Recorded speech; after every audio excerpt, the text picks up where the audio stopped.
السلام عليكم ورحمة الله وبركاته. معكم هانتر من قناة هانتر 53. شلونكم شباب؟ شو اخباركم؟ ان شاء الله تكونون بخير ورمضان مبارك عليكم. الله يعيد عليكم باليمن والبركة. واليوم رجعت لكم بفيديو جديد عن لعبة جي تي اي 5 اونلاين. واليوم الفيديو عن 10 حركات او اشياء لازم تعرفها، وطبعا هي اكثر من 10 حركات، ولكن فضلت اسوي الفيديو على جزئين او اكثر حتى ما اطول عليكم الفيديو. وطبعا راح نبدي بالجزء الاول من 10 حركات او اشياء لازم تعرفها عن جي تي اي 5 اونلاين. وطبعا قبل ما ابدي لا تنسون تحطون لايك، تشتركون بالقناة حتى توصلكم الفيديوهات الجديدة، واي شيء او استفسار او رأيكم بالفيديو راح تحطوه بالتعليقات ونشوفها. وراح نبدي باول حركة لازم نعرفها عن لعبة جي تي اي 5، وهي شلون راح تفتح الابواب بدون ما كل الابواب راح تفتح الصندوق، راح تفتح كل شيء حتى تفيدك بالتصوير او تفيدك بالسكرين شوت.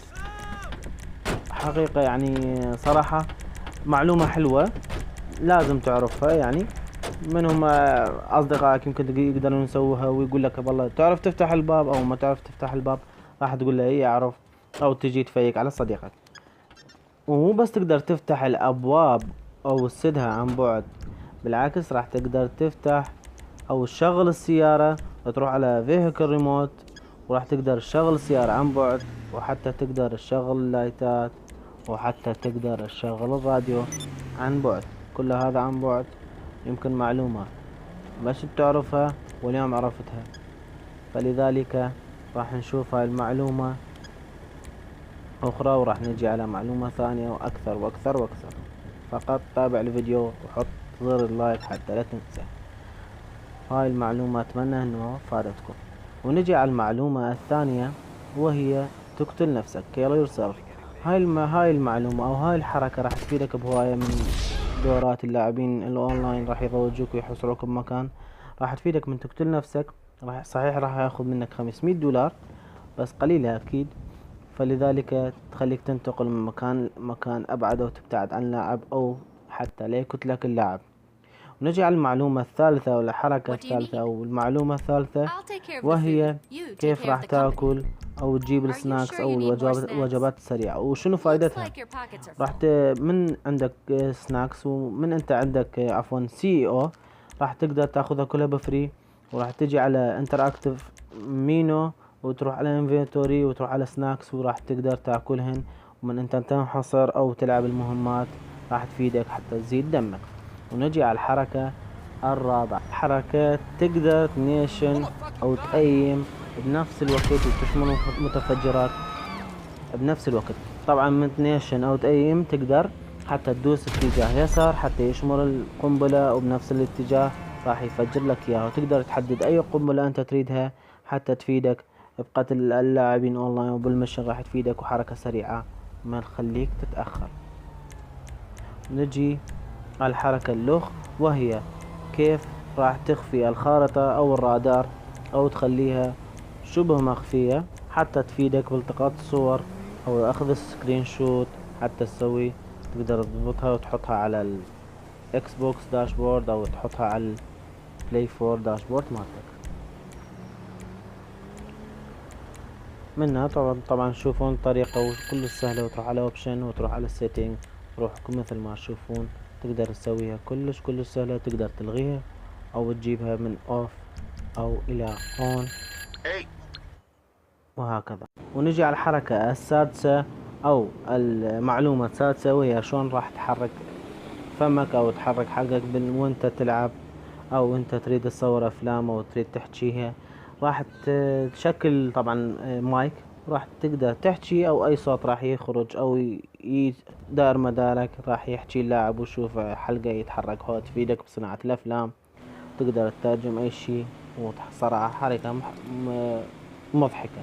ونجي على الحركة السابعة، وهي شلون تغير النيشان او تصغر النقطة او تكبر النقطة.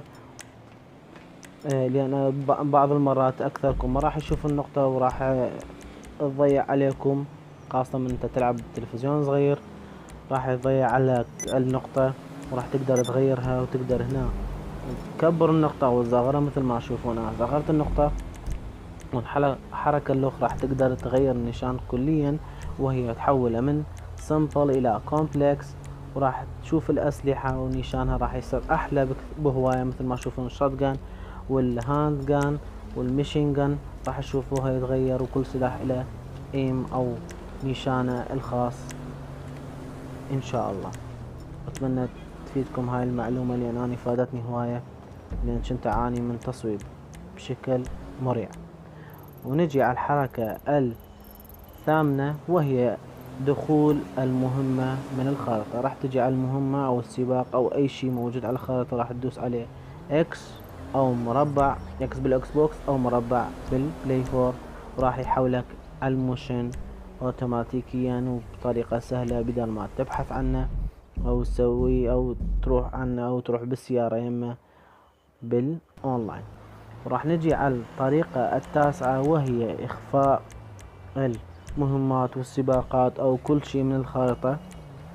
طبعا هاي الحركة أو المعلومة راح تفيدك هواية، لأن أنت منهم مشنات أو مهمات أو سباقات أنت أصلا ما تلعبها، أو أماكن أنت أصلا ما تريد تشوفها بالخارطة، راح تفيدك هواية. تروح على هايد اوبشن على جوبز، أو وراح تريد تفعل اي واحد منهم، من هايد الى شو وسوي كوستم، راح يرجع لك كل شيء، او تقدر حتى الايفنت والاوذر تقدر تلغي محلات الملابس او كل شيء، حتى المحلات الحلاقة كل شيء تقدر تلغيهن بهاي حركة راح تفيدك ان شاء الله. ونجي للحركة العاشرة والاخيرة وآخر حلقة بسلسلتنا، أو آخر حركة في هذه الحلقة إن شاء الله، وهي شلون راح تجيب سيارتك أو أي سيارة عندك بالجراج تقدر تجيبها لعندك، وهي تخابر الميكانيك وتريد أي سيارة من سلسلة سيارات اللي عندك أو الماطورات اللي عندك راح تجيبها يمك، وبدون ما ياخذ منك أي فلس. طبعا مثل ما تشوفون أنا طلبت سيارتي البروجين إيطالي جي تي بي، وراح جاب لي اياها بمكان وبطريقة كل سهلة، احتمال حيجيب لك اياها ب10 ثواني او اقل.